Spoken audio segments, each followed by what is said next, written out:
Hey everyone, welcome to Adventures in Everyday Cooking, where every day can be an adventure in your kitchen. My name is Heather, and today we're doing the Tombstone Sugar Cookies. Now that's not the technical term of them, but that's how I'm going to delineate from regular sugar cookies to this recipe that was published on a woman's tombstone. Apparently, a family in Iowa decided to immortalize this woman's sugar cookie recipe because it's a really good recipe and it's like the best. Now, I don't know if it's the best. I've never had it before, but I'm willing to try it because my mother-in-law says this is the one that she uses. Now, when she sent me over the picture of the tombstone, I actually thought it was a joke. Apparently not. Apparently this is a real thing.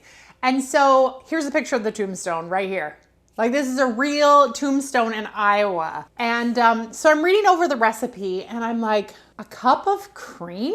I thought I was being punked.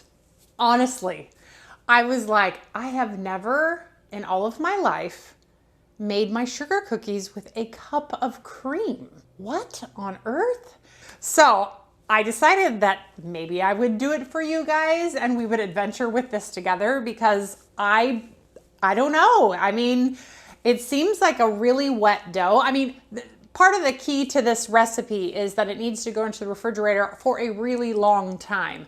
So I'm gonna make the dough right now. It's gonna go in the refrigerator, and then later this evening, after it has chilled for a very long time, we will come together, we will attempt to roll them out. I mean, I fear for this, that the rolling out is gonna be, well, an exercise in extreme patience. But I mean, maybe the refrigerator and the cream, like, I really don't know. So anyway, are you ready for this adventure? Let's get started. Here's what you're gonna need. 1 cup of sugar, half a cup of softened butter, 2 beaten eggs, 1 teaspoon of vanilla, 3 cups of flour, 3 teaspoons of baking powder, 1 teaspoon of salt, and 1 cup of heavy cream. So what we're going to do is we are going to cream together the butter and the sugar. And then one at a time, we're gonna add the eggs and now the vanilla. All right, and that looks pretty good actually. All right, and now we are going to put our flour, our baking powder and our salt in a bowl, and we're gonna mix it together. So I'm gonna use my little bowl to add the flour. Okay, and now we're gonna add a little cream. And we're just gonna continue doing that until it's all incorporated.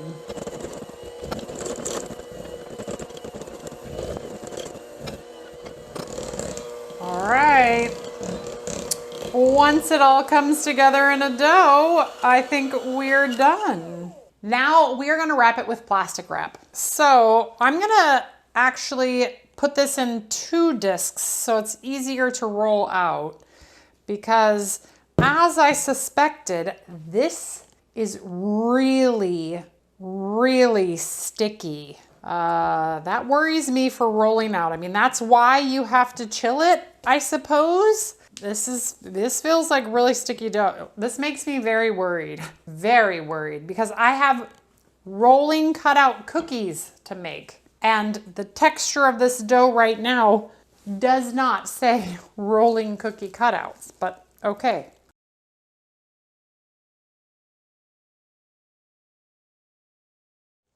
And there we go.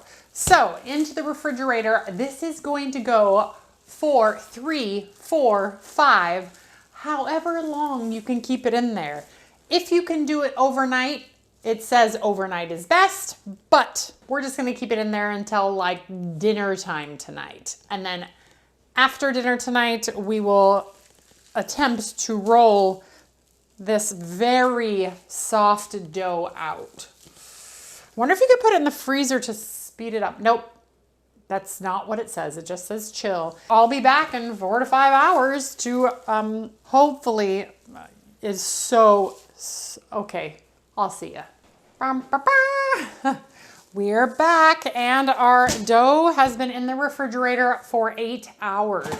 So what I'm gonna do is I am going to take a piece of parchment paper that is about the size of my baking tray and get another piece And those are gonna be what I'm gonna use to roll these out. Now, I'm being a little cautious here because remember how sticky this dough was? It was really sticky. And I'm only gonna do half of this to start with, and then put the other half back in the refrigerator because I don't want the dough to warm up. So what I'm gonna do is I'm going to put the flour down, and then I'm going to cut this in half, and we will take the sticky dough. Oh, it's still very sticky. It's fine, it's fine. We've rolled these out before, nothing quite this sticky, but you know what? There's a reason it was put on her tombstone. It's the best one ever. Okay, now with that one in the refrigerator, let's go ahead and start to work on this one. So I've been thinking about my master plan here. My master plan is to roll these out, and I'm gonna do a few thicknesses. So I wanna do a kind of thick one, kind of like those really fluffy cookies that you can get at the grocery store. And then I want to do a pretty thin one and a medium one. So small, medium, and large kind of thing. So we'll of course go for the thickest one to start with. So what I'm gonna do is I'm gonna put a piece of parchment down over it, and I'm gonna use my hands. It's very soft. So maybe I'll put a little bit more flour, and then I'm gonna use my big heavy rolling pin and roll so that, oh, that's really easy to roll. Oh dear, okay. That doesn't take much to roll out because it is very soft dough. That worries me a little bit. Okay, I don't even have to roll that much more for it to be the thickest that I want it to be. All right, that feels good.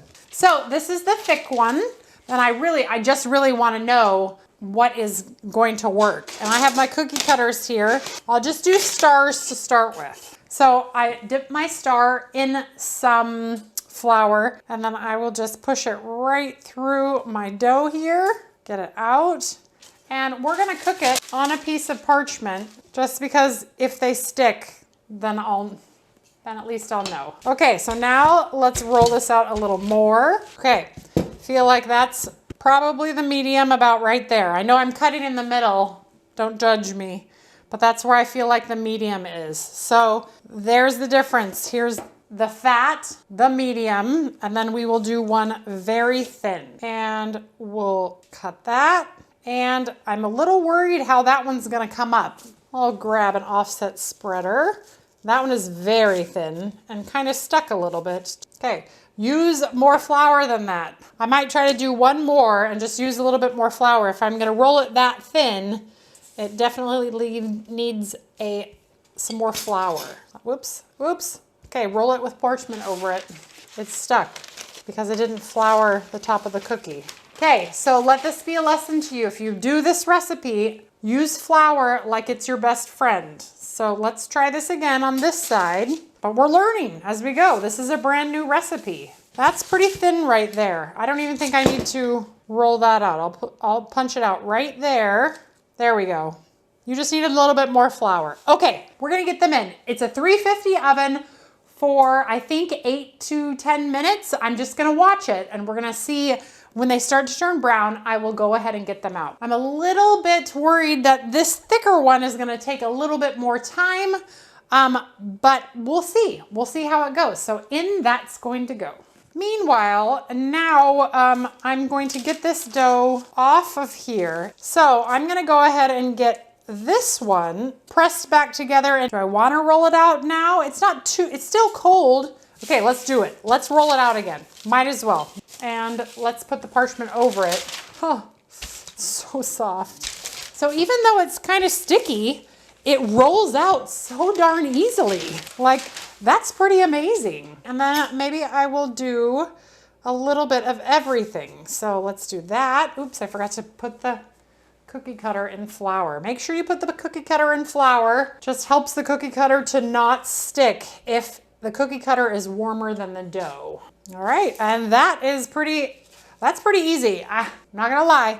As long as you have enough flour. Now I'm a little worried that when they come out, they'll be a little too floury on the top, but we'll see. Whoa, okay, now if you drop one though, they're so delicate that you definitely don't wanna pick it up without something. All right, if these actually work as cutout cookies and don't just become one big mess. That was pretty easy. And if they taste good too. I mean, I did have to add quite a bit more flour, and pushing it back together again, that's a dream. This is really nice dough. And yes, I know I'm putting them quite close together right now, but I figure once the other ones come out, I'll know how far they spread, and then I'll be able to adjust likewise. Oh, that's the timer. Let's look. Oh my goodness. Look at that. Those cookies did not spread. They didn't even move. And 8 minutes was the perfect amount of time for maybe the larger ones. Let me feel. Oh yeah. Okay, so the thin one is fantastic. Looks great on the bottom. The thinnest one, so this might be really thin, like the one that kind of I disformed a little bit. And this one was the one that stayed exactly where it was. This is the medium one. Again, looks fantastic. And then the thick one, you guys, all of them work. So that means that these can go in, they didn't move. Okay, let's just get this whole pan in and see what happens. Oh, okay, Tombstone woman. You might have made a believer out of me. Okay, 8 more minutes. These ones are gonna go in. I'm happy. I'm happy with the results. If they taste good with frosting, then I'm tickled. That's cool. Because it feels a lot like Play-Doh, but a really, really, really soft Play-Doh, like a silly putty. Not quite silly putty though. Okay, let me go ahead and get this stuff cleaned up. Okay, you guys. Oh my goodness. Check these out. I cannot believe that that sticky cookie dough turned into these beautiful sugar cutout cookies. Like, there is no extra flour on them. They retained every bit of their shape. Oh my goodness. If I hadn't done this myself, I would still be very skeptical about that recipe, because that is a very wet dough. But you guys just saw me do everything. And now here we are with these beautiful, look at that. Like, this is amazing. Look at that. All right, there's a reason that this was on the woman's tombstone. I'm just saying. But let's find out how they taste. So let's go ahead and whip up some frosting. So I'm going to make just the general Joe Average baker's frosting, which has 0 butter in it. It's like a buttercream, only it is just Crisco. You've seen me make it on this channel before. People love it. You'll love it. Just don't think about the fact it's purely just Crisco. Okay, we're gonna get that creaming. And then we are gonna add a splash of vanilla. I'm not even gonna measure it. All right, I'm gonna go ahead and turn that off while I pour in 1 cup of the 3 cups of powdered sugar that we're going to need. Now, if I was going to be selling these cookies somewhere or I wanted to make flood fill icing, definitely sift your powdered sugar, but I'm not. I'm only gonna frost the stars because the rest of these need to go to my nephews. So I'm not gonna get to decorate them with you, but I'm gonna taste at least the stars and tell you which texture and which size I think is best. So into the mixer, I'm gonna put 1 cup, and then we're gonna give it a beat.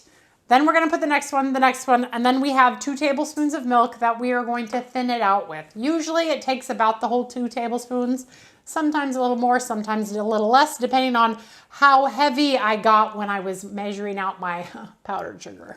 We're gonna dash salt, like pinch, just throw it in there. Trust me on this. And then 2 tablespoons of milk. All right, let's go ahead and drizzle in the other tablespoon of milk. And we're just gonna let that go until we have a soft and fluffy buttercream. I think that's good. All right, so I'm gonna go ahead and put a little of this frosting on each of the stars, and I'm not gonna do a very bang up job of putting this on because I'm gonna eat it. There's my sprinkle cookie. Looks like a 4-year-old did it. I'll take it. That's fine.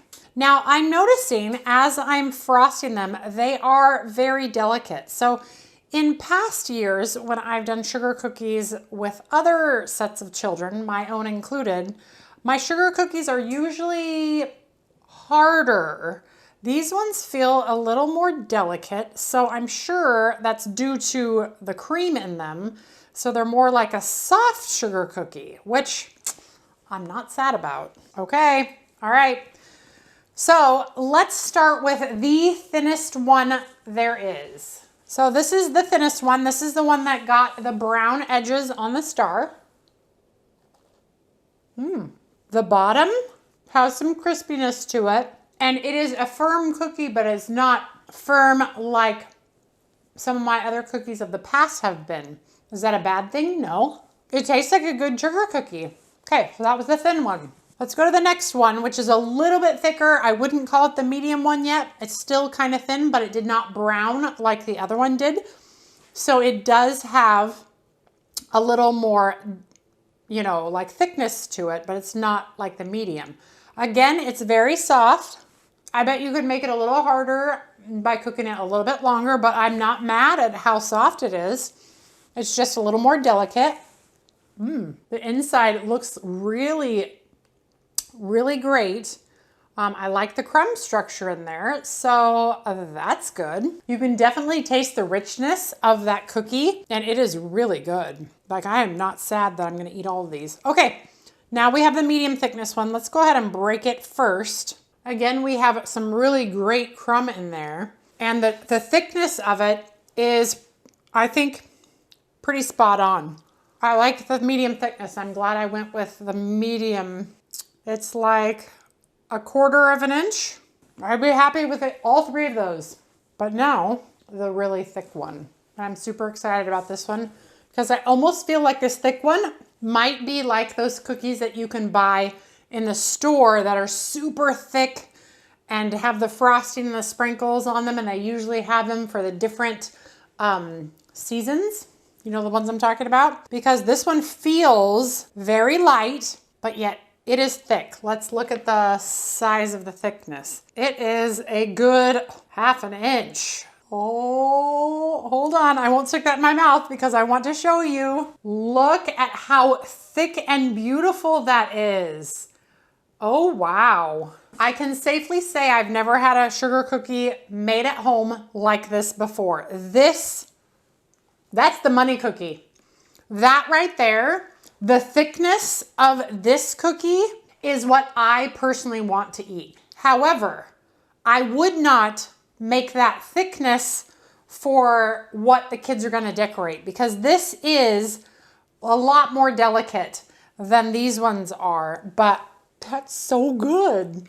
I am very pleased. I should look up the woman's name. I wonder if they have her name. Hold on. Okay, after a quick Google, I'm gonna say thank you to Maxine Menster's family for putting that recipe on her tombstone or her gravestone, whichever you prefer, because that's pretty phenomenal. I'm pretty sure that I am going to use this recipe from now on forever. So if you're looking for a good Christmas cookie recipe, you guys check it out. I will leave a link to the recipe in the info of this video. You can also find it on my website at adventuresineverydaycooking.com. This is an epic recipe. So that's it, you guys. If you enjoyed that video, give it a like, share it with your friends, and subscribe to my channel. I do videos several times a week, and I'm always looking for the next adventure. And sometimes that adventure comes in the form of a gravestone, a tombstone. Anyway, that's weird. I thought I was being punked. But as you can see, indeed, I was not punked. This recipe is a keeper. I'm excited about it. All right, you guys, we will see you on the next adventure. Bye.